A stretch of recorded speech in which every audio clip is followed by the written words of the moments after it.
that would help ensure the country would not have what it has now.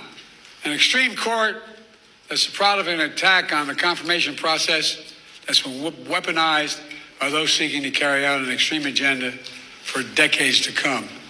President Biden wants huge changes made to the Supreme Court and to the office of the president, and he's asking Congress and you to get on board with his new three-part plan. Part 1, the president is proposing term limits for Supreme Court justices. As you know, under our current system, Supreme Court members are appointed and then, in essence, sit on the court for life.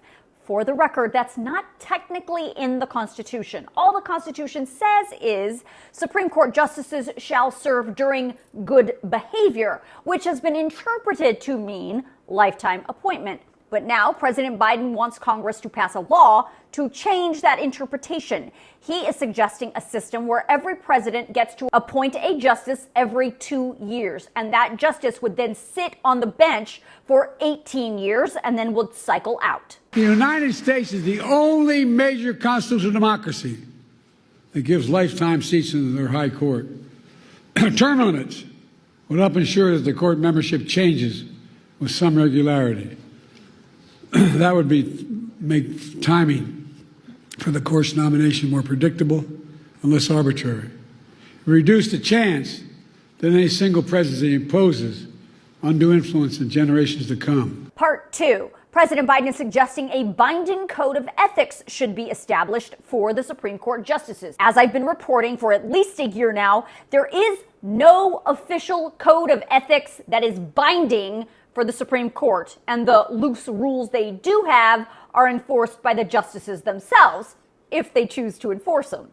All other federal judges have a binding code of ethics that is enforceable, and President Biden is saying the Supreme Court should be held to the same standard.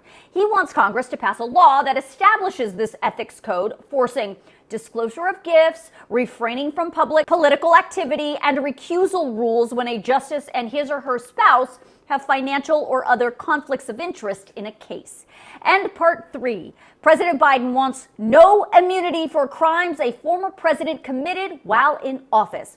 As you know, the Supreme Court just ruled that not only are presidents immune from prosecution from civil litigation, they're now also immune from any criminal act they may take while in office, as long as that act was part of the president's official duties. By the way, that has never been allowed in the history of this country.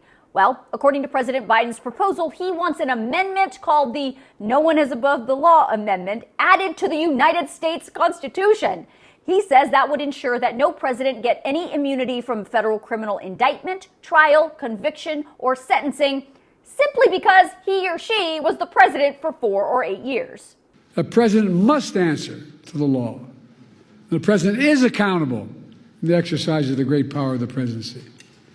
We're a nation of laws, not kings and dictators. Now, don't get too excited about any of these proposals. This whole thing is an uphill battle. Republican House and Senate leadership has already said this is dead on arrival. And a constitutional amendment is next to impossible to get done in this current political environment.